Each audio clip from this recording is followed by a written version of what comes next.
કેમ છો મિત્ર? મજામાં? અત્યારે આખું વીક વોલેટાઇલ ગયું અને વોલેટાઇલ વીકની અંદર હું તમને એક વસ્તુ કહીશ કે ફંડામેન્ટલ એનાલિસિસ એ એક્ઝિસ્ટ કરે છે. આ વોલેટાઇલ વીક ઉપરથી તમે કહી શકો કે ફંડામેન્ટલ એનાલિસિસ એક્ઝિસ્ટ કરે છે. બીજું, મોટા માણસો તમારા પૈસા ખાવા બેઠા છે એ પણ એક્ઝિસ્ટ કરે છે. જેનું એક સીધું ઉદાહરણ છે આ એક્ઝિટ પોલ. એક્ઝિટ પોલ પછીનું માર્કેટનું વધવું, પછી માર્કેટનું ક્રેશ થવું અને ફરી પાછું માર્કેટનું રિકવર થવું. આ બધી વસ્તુ પરથી તમે એક વસ્તુ સમજી શકો કે મોટા માણસો તમારા પૈસા ખાવા બેઠા છે.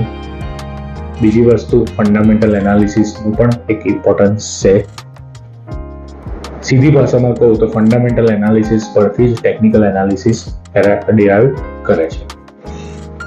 હવે ફંડામેન્ટલ એનાલિસિસ વિશેની વાતો તો આપણે ફ્યુચરમાં કરીશું કે ફંડામેન્ટલ એનાલિસિસમાં હું શું જોઉં છું અને એક લેમેન પર્સન તરીકે તમે પણ શું જોઈ શકો. ટેકનિકલ એનાલિસિસમાં થોડાક આપણે ચેપ્ટર કર્યા પણ હજુ થોડાક બાકી છે. અત્યારે જે વાત કરવાની છે એ ન્યૂઝ ફ્લોની વાત કરવાની છે કે ન્યૂઝ ફ્લો તમને કેવી રીતના એફેક્ટ કરે છે અને તમારે શું એફેક્ટ નહીં થવા દેવાનું. જો અત્યારે તમને એક સીધી વસ્તુ કહું કે મની મેનેજમેન્ટ એ પહેલેથી એક બહુ ઇમ્પોર્ટન્ટ રોલ રહ્યો છે શેર માર્કેટની અંદર અને મારું ઇમ્પોર્ટન્સ પણ મની મેનેજમેન્ટની અંદર બહુ જ વધારે રહ્યો છે. અલગ અલગ સેક્ટરના સારા સ્ટોક જો તમે સિલેક્ટ કરીને મૂકો તો તમારું મની મેનેજમેન્ટ એકદમ પરફેક્ટ છે. બીજી વસ્તુ કે તમારી પાસે જેટલા પણ પૈસા છે એ દરેક પૈસાને તમે વહેંચી દો અને દરેક પૈસાને અલગ અલગ સેક્ટરના અલગ અલગ સારા કંપનીના સ્ટોકમાં ઇક્વલ એમાઉન્ટમાં ડિસ્ટ્રીબ્યુટ કરી દો. મને જે પ્રમાણે એક્ઝિટ પોલ આવ્યા એ પ્રમાણે મને તો ડાઉટ હતો અને ઇન્ડિયા વિક્સ વધારે હતું એના કારણે હું કોલ અને પુટ બંનેથી એકદમ દૂર રહ્યો હતો. ના હું ઓપ્શન સેલિંગમાં હતો, ના હું ઓપ્શન બાઇંગમાં હતો. પણ મેં તમને જેમ લાસ્ટ ટાઈમ વાત કરી હતી કે માર્કેટ જ્યારે 500 તોડીને ઉપર ગયું ત્યારે મેં મારો ફૂલ ફ્લેજ પોર્ટફોલિયો તૈયાર કરી દીધેલો. પણ મારા પોર્ટફોલિયોની ખાસિયત એ હતી કે દરેક પૈસા ઇક્વલ એમાઉન્ટમાં ડિસ્ટ્રીબ્યુટ હતા ઇક્વલ સેક્ટરની અંદર.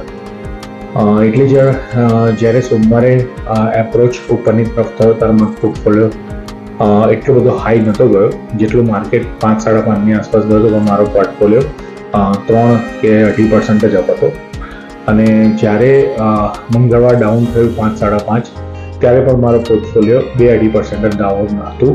એટલે ઓવરઓલ મારે 1%ની આસપાસ જ લોસ હતો, જે આ 2 થી 3 દિવસની અંદર એ 1% કવરથી આજના દિવસની અંતે હું 2.5% પ્રોફિટમાં છું.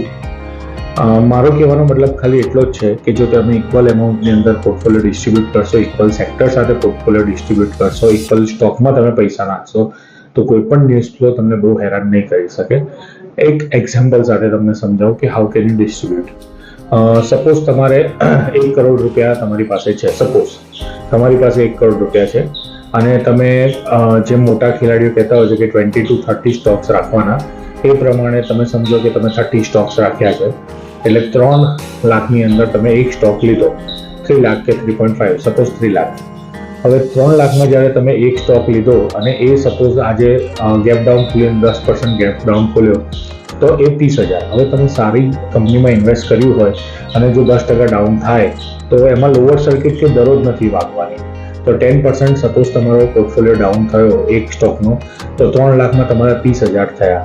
હવે તમે 1 કરોડની સામે તમે 30,000 ગણો તો 1 કરોડની સામે 30,000 એ કશું જ ના થયું, કારણ કે એની સામે તમારા જો 30માંથી 25 શેર પણ ચાલી ગયા તો એ 30,000 દબાઈ જશે.